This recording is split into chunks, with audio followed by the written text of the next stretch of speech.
ANC-DA bat heads over GNU. Anxiety is mounting in the country ahead of President Cyril Ramaphosa's cabinet announcement because of a public spat between the Government of National Unity GNU, parties that include its leader organizations, the ANC and the DA.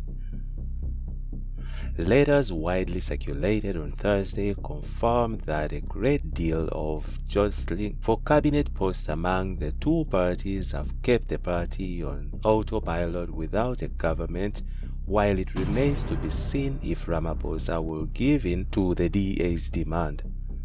However, the latest letter from Ramaphosa states that the ANC was prepared to walk away if the DA did refuse what's on the table, saying he had a week to finalize its decisions.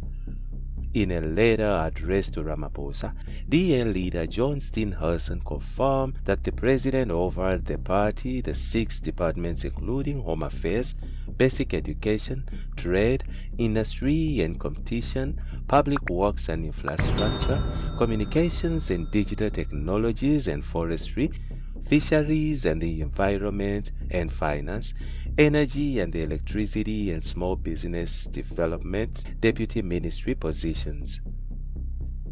Steenhuisen wrote in the letter that he had taken the offer back to his party for deliberation and discussion, and the party decided that they were not happy with the 6 positions and would like to occupy more. The party expressed further concerns that they were sacrificing more from proportional representation than the ANC was. In terms of the quantum of portfolios, they remain concerned within our structures that the DA is sacrificing from our proportional allocations more than the ANC. The DA's share of support within the GNU translates to 9 positions rather than the 6 that are currently on the table. Similarly, we cannot see the rationale for reducing the number of DA deputy ministries to only 4. Logic would dictate that this quantum would be the same or close to the number of cabinet portfolios. Overall, it is difficult to see how reducing our quantum in this way gives expression to Clause 16 of the Statement of Intent, as it is neither reflective of the electoral outcomes nor the national interests. It is going to be extremely difficult for me to get my party to accept a third of the ANC's allocation when we won more than half the number of votes of the ANC, the letter read. Steenhuisen further demanded Ramaphosa that, in addition to the 6 existing cabinet portfolios which the party accepted, 2 more be allocated to the party. He gave Ramaphosa the option of allocating the DA with the departments of sport, arts and culture, agriculture, rural development and land reform, or public service and administrations. I'm proposing these 3 options as alternatives to a minister in the presidency, transport, and international relations, as I accept your rationale for assigning these to the ANC. Assigning 2 of these portfolios to the DA would take our quantum in cabinet from 6 to 8, which would satisfy Clause 16 by better reflecting the will of the people as expressed in the electoral outcomes, while also taking into account the national interests, read the letter. However, Ramaphosa, responding to Steenhuisen's letter, expressed unease with his counterpart that he was not happy that the negotiations were communicated through correspondence. In the letter, Ramaphosa revealed that the ANC rejected the DA's demand, further indicating that the ANC was in negotiations with other parties. I informed you, Steenhuisen, that the habit of negotiating through correspondence as adopted by the DA can be problematic. It can make, for example, parties play to the gallery of public opinion through the media leakages, resulting in the loss of focus on the real substance of the negotiations, Ramaphosa's letter read. Ramaphosa further expressed disappointment at the DEA's federal chairperson Helen Zille, who also recently wrote a scathing letter to the ANC with a list of demands. I also informed you that we found the letter from your federal chairperson Zille offensive, condescending and inconsistent with the Constitution. I believe the DEA has jeopardized the foundation of setting up the GNU by moving the goalposts in your letter. I'm really taken aback as to how you would want 2 more portfolios to bring the DEA's portfolios to 8. Ramaphosa told the DEA that the ANC had other options. Political analyst Andre Duvenhage, speaking on national television, said it was not going to be easy to start up a GNU. He said that from here on there were 4 scenarios that would play out in the next day or 2. The ANC could continue with a minority government. They could try to make the GNU work led by the ANC, DA and IFP. The ANC could also turn to the left and start negotiations with the EFF, or the 4th scenario would be potential instability in the country and for more elections, he said.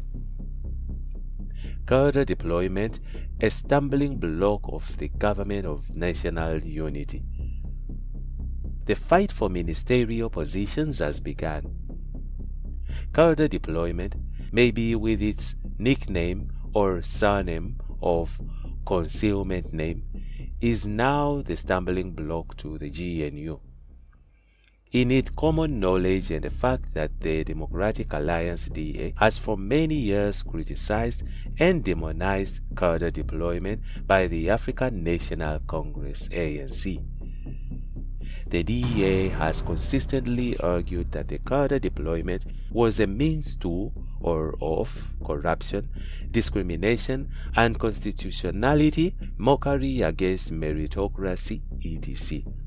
It is, however, very surprising, without mentioning the practice of deployment by the DEA in the Western Cape or elsewhere they are in charge, that the DEA has now demanded 12 ministries, that is 12 ministers, 12 deputy ministers, 12 directors general, working on minimums. Perhaps the term or concept of cadre deployment is strange to the DEA, and maybe they might opt for its synonym, human resources, or even the concept of the establishment, referring to the elite that control a polity, an association, or an institution. Polity as a reference to controlling a formula and a process of government and constitution, and in this case, the GNU statement of intent tells this history about this elite. We must acknowledge that the principle of deploying one's own comrade, colleague, patriot, democrat remains the same if not similar. Of course, there are 2 possible lines of defense by the DA. That would be that, firstly, they are not socialists nor communists, therefore they don't subscribe to the ideology of cadre deployment, and secondly, they subscribe to employment by merit, not allegiance. Minding the meritocracy disregards race, gender, social, economic background, etc. But if you know the politics of witness and its operations, this should not be a surprise. Witness has successfully managed to socially create and develop concepts for the purpose of social control. It institutes and fixes ideas, moods, faces, common practices, culture foundations, and structures of intelligibility. This is devised to create a racial hierarchy and to define who has privilege. In this case, the DEA is convinced that there is nothing wrong to demand the cadre deployment of DEA members and to ask the president to be unconstitutionally by demanding him to appoint based on their demands or instructions. Of course, Only time will tell whether Cyril Ramaphosa and the ANC will once more prove to the DA that the instruction to appoint is party instruction, or whether the president makes up his mind alone. Of course, I do not see anything wrong with the cadre deployment as long as it serves the interest of the nation concerned and the constituency of the party concerned. Of course, the ANC has failed to defend its ideology of cadre deployment and perhaps nomenclatura. Cadre deployment is not a complicated ideology and should have been easily defended if there was appetite to do so. But we must agree that there has been political laziness by the ANC and perhaps the "we have arrived" syndrome. In 1937, Chairman Mao Zedong, the son of the peasant, outlined a broad vision of cadres in his Little Red Rock as follows. Our party organizations must be extended all over the country, and we must purposefully train tens of thousands of cadres and hundreds of first-rate mass leaders. They must be cadres and leaders versed in Marxism, Leninism, politically far-sighted, competent in work, full of the spirit of self-sacrifice, capable of tackling problems on their own, steadfast in the midst of difficulties, and loyal and devoted in serving the nation, the class, and the party. It is on these cadres and leaders that the party relies for its links with the membership and the masses, and it is by relying on their firm leadership of the masses that the party can succeed in defeating the enemy. Such cadres and leaders must be free from selfishness, from individualistic heroism, ostentation, sloth, passivity, and arrogant sectarianism, and they must be selfless nation and class heroes. Such are the qualities and the style of work demanded of the members, cadres, and leaders of our party. Chairman Mao sees a cadre as quality personnel and not what the DA has made it to look like, and the ANC has succumbed to the negative narrative of the DA. And nomenclatura as a concept is a reference of a system of names identify and destined for various administrative posts to run the activities of government and the industry. What we observed and witnessed in the GNU statement of intent and the demand by the DA is nothing but an ideological contestation and an intent for the return of witnesses as the norm, standard, law, philosophy, but cadre deployment seems to be what the DA wants than anything else. Of course, call it with any other different names, but the principle remains the same. And that's it from Injibs Network. Stay tuned to our celebrity and gossip news.